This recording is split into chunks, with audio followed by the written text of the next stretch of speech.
Hello dear students, welcome to my YouTube channel Adarsh institute of English.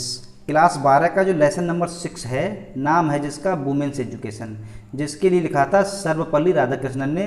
इनका जन्म हुआ था 1888 में और इनकी डेथ हुई थी 1975 में। वुमेन्स एजुकेशन मीन्स नारियों की शिक्षा। जैसा कि लेसन का नाम है नारियों की शिक्षा, तो इससे ये अवेयर होता है कि इसमें नारियों की शिक्षा के बारे में बताया गया होगा। तो इस लेसन में बताया गया है कि नारियों की शिक्षा कैसी थी और मतलब पुराकाल पेशु में प्राचीन समय में नारियों के लिए कौन कौन से अधिकार थे और गायत्री मंत्र किया करती थी। बहुत कुछ इसमें बताया गया है।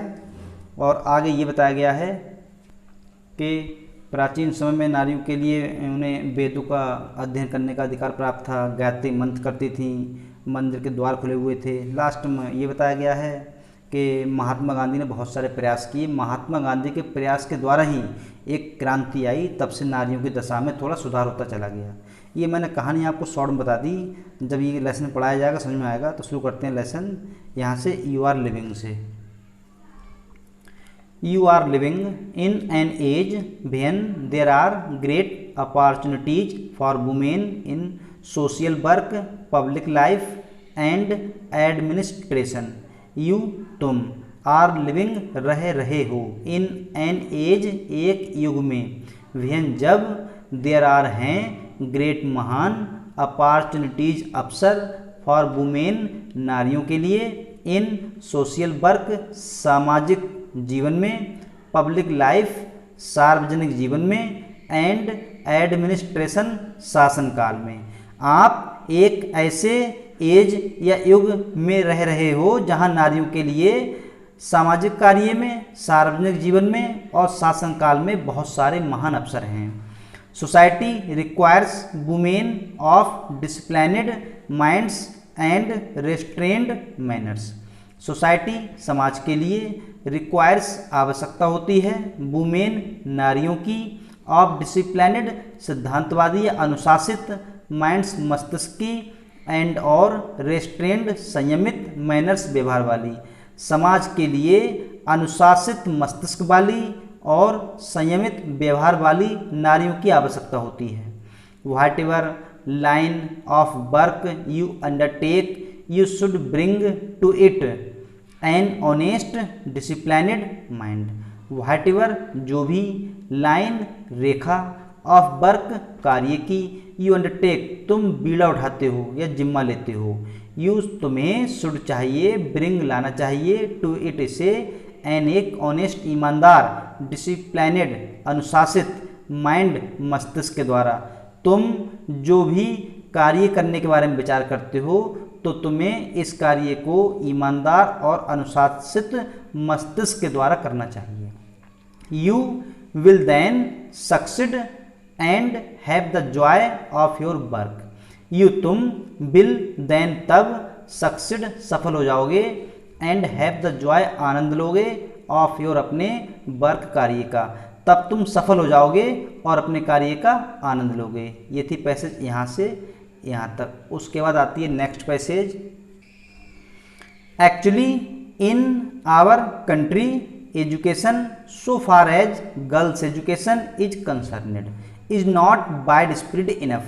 एक्चुअली वास्तव में, इन आवर कंट्री हमारे देश में, एजुकेशन शिक्षा, सो फार एज तथापि, गर्ल्स एजुकेशन लड़कियों की शिक्षा, इज कंसर्नेड विचारणीय है, इज नॉट नहीं है, वाइड स्प्रेड विस्तृत फैली हुई, इनफ काफ़ी। वास्तव में हमारे देश में शिक्षा तथापि लड़कियों की या नारियों की शिक्षा विचारणीय है क्योंकि ये काफ़ी विस्तृत नहीं है। So every institution which contributes to the education of girls is worthy of recognition and encouragement. So इसलिए एवरी इंस्टीट्यूशन प्रत्येक संस्था, विच जो कंट्रीब्यूट्स योगदान देती है, टू द एजुकेशन शिक्षा, ऑफ गर्ल्स लड़कियों की, इज है वर्थी योग्य, ऑफ रिकॉग्निशन पहचान या मान्यता के, एंड इनकरेजमेंट प्रोत्साहन के। इसलिए वह प्रत्येक संस्था जो लड़कियों की शिक्षा के लिए योगदान देती है वास्तव में वह मान्यता और प्रोत्साहन के काबिल है। But I am anxious that the kind of education that is imparted must not only be broad but also be deep.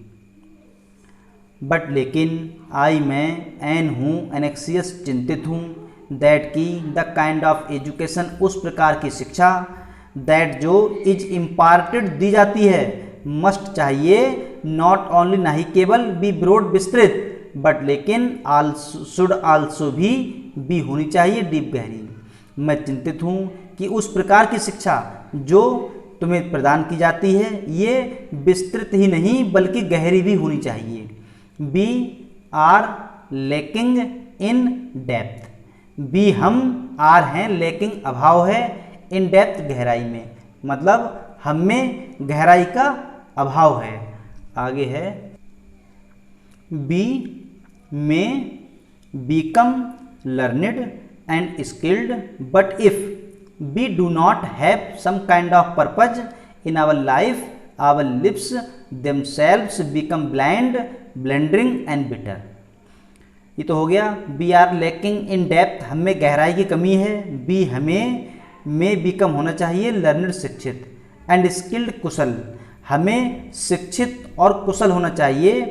But if लेकिन यदि बी हम डू नॉट नहीं हैव रखते हैं सम कुछ काइंड ऑफ पर्पज किसी प्रकार का उद्देश्य इन आवर लाइफ अपने जीवन में आवर लिप्स हमारे जीवन देम सेल्फ स्वयं बीकम हो जाते हैं ब्लाइंड अंधे ब्लेंडिंग बेकार यानी भारीपन से भारीपन एंड बिटर मीन्स कड़वा बेकार। यदि या कह सकते हैं हमें शिक्षित होना चाहिए और कुशल होना चाहिए, लेकिन यदि हम अपने जीवन में कुछ प्रकार के उद्देश्य नहीं रखते हैं, यदि हम अपने जीवन में कुछ प्रकार के उद्देश्य नहीं रखते हैं तो हमारा जीवन अंधा हो जाएगा, बेकार हो जाएगा, कड़वा हो जाएगा। द गीता सेज, गीता कहती है, मतलब कि गीता में ये लिखा हुआ है, क्या लिखा है, व्यस्तात्मिका बुद्धिरा एका, व्यवस्थात्मिका निश्चित बुद्धिरा बुद्धि एक है एक, मतलब निश्चित बुद्धि एक होती है। For a truly cultured mind there is a single mindedness a dedication to single purpose. For के लिए अ ट्रूली सच्चे कल्चर्ड सांस्कृतिक माइंड मस्तिष्क के लिए, एक सच्चे सांस्कृतिक मस्तिष्क के लिए देयर इज है अ सिंगल माइंडेडनेस एक मात्र मस्तिष्क वाला, अ डेडिकेशन एक स्वामी भक्त समर्पण, टू अ सिंगल पर्पज एक मात्र उद्देश्य के प्रति समर्पण हो जाना। तो ये कहना चाहते हैं कि एक सच्चे मस्तिष्क के लिए एक सिंगल माइंड वाला होना चाहिए और अपने उसी एक पर्पज उद्देश्य के प्रति समर्पित होना चाहिए। For the uncultured mind the whole life is scattered. For के लिए द अनकल्चर्ड असंस्कृतिक माइंड मस्तिष्क के लिए द होल लाइफ पूरा जीवन इज स्कैटर्ड बिखर जाता है।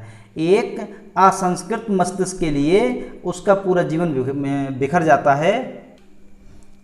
मैनी डायरेक्शंस उसका जीवन बहुत सारी दिशाओं में बिखर जाता है। लिखा है बहुशाखा हस्तका, मतलब जो जिसके इसकी संस्कृत लिखी हुई है ये, इससे पहले इसकी हिंदी दी है, मतलब उसका जीवन बहुत सारी दिशाओं में बिखर जाता है। बहुशाखा बहुत सारी शाखाओं में, हैनस्तात का मतलब दिशाओं में। एक असंस्कृतवादी मस्तिष्क का या असंस्कृतवादी मस्तिष्क वाले व्यक्ति का पूरा जीवन बहुत सारी दिशाओं में बिखर जाता है। जैसा कि लिखा हुआ है ये मैनी डायरेक्शंस, उसी की लिखी है संस्कृत बहुशाखा हैनास्तत का, मतलब देयरफॉर इसलिए इट इज़ इसेंशियली आवश्यक है that the education which you acquire in these institutions should give you not merely learning and skill but Indo you with a definite purpose in life.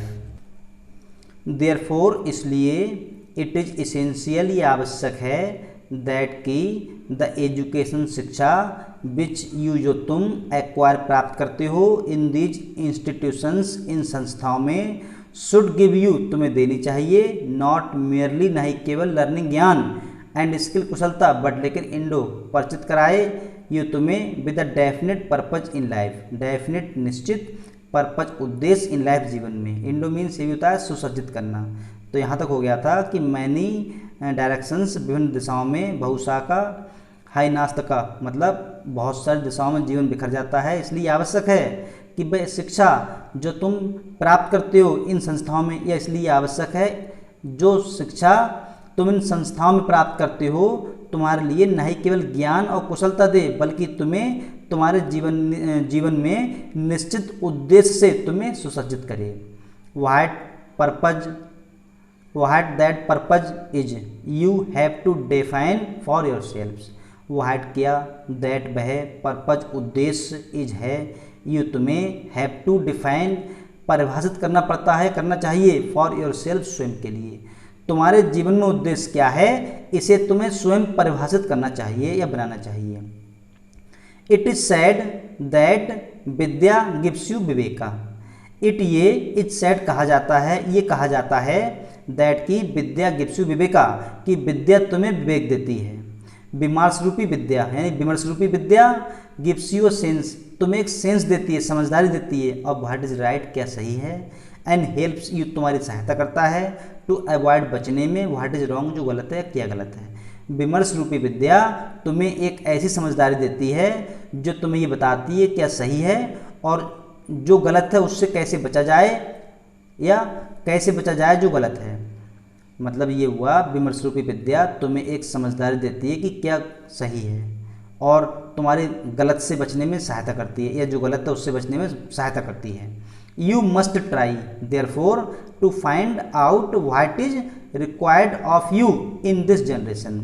You तुम्हें must try अवश्य प्रयास करना चाहिए, therefore इसलिए, तुम्हें इसलिए अवश्य प्रयास करना चाहिए, टू फाइंड आउट ये पता लगाना, व्हाट क्या, इज है, रिक्वायर्ड आवश्यक, ऑफ यू तुमसे, इन दिस इस जनरेशन पीढ़ी में, तुम्हें ये अवश्य प्रयास करना चाहिए, इसलिए ये तुम्हें पता लगाना कि तुम्हारे जीवन में इस पीढ़ी में क्या आवश्यक है। तो क्या मतलब हुआ, तुम्हें ये अवश्य प्रयास करना चाहिए इसलिए ये पता लगाना, या तुम्हें ये इसलिए पता लगाने का प्रयास करना चाहिए कि इस पीढ़ी में तुम्हारे लिए क्या आवश्यक है। A purpose which held good centuries ago may not hold good today in view of the rapidly changing conditions of our country and of the world. A purpose एक उद्देश्य, विच जो, हेल्ड गुड अच्छा है, सेंचुरी शताब्दियों से एगो पहले, मे not hold अच्छा नहीं है, गुड मतलब अच्छा नहीं हो सकता, टुडे आज के लिए, इन व्यू विचार में, ऑफ रैपिडली तेजी से, चेंजिंग बदलती हुई, कंडीशंस परिस्थितियाँ, ऑफ आवर कंट्री हमारे देश की, एंड ऑफ द वर्ल्ड संसार की। एक उद्देश्य जो कई शताब्दियों से चला आ रहा है, हो सकता है आज के समय के लिए अच्छा ना हो क्योंकि, या हो सकता है आज के समय के लिए अच्छा ना हो, विचार में कौन से, क्योंकि हमारे देश की और हमारे संसार की परिस्थिति लगातार तेजी से बदल रही है। So the purpose which you adopt in your life must be adapted to the relevant needs of the present generation. So इसलिए द पर्पज उद्देश्य, विच जो, यू अडॉप्ट तुम अपनाते हो, इन योर लाइफ अपने जीवन में, मस्ट बी अडेप्टेड अपनाना चाहिए, टू द रिलेवेंट संबंधित, नीड्स आवश्यकताएं, ऑफ द प्रेजेंट जनरेशन वर्तमान पीढ़ी की। इसलिए वह उद्देश्य जो तुम अपने जीवन में अपनाते हो ये उन संबंधित आवश्यकताएं या वर्तमान पीढ़ी की संबंधित आवश्यकताओं में भी अपनाना चाहिए। तो ये यहीं तक रहने देते हैं, नेक्स्ट वीडियो में देखेंगे इससे आगे। आज की वीडियो में बस इतना ही।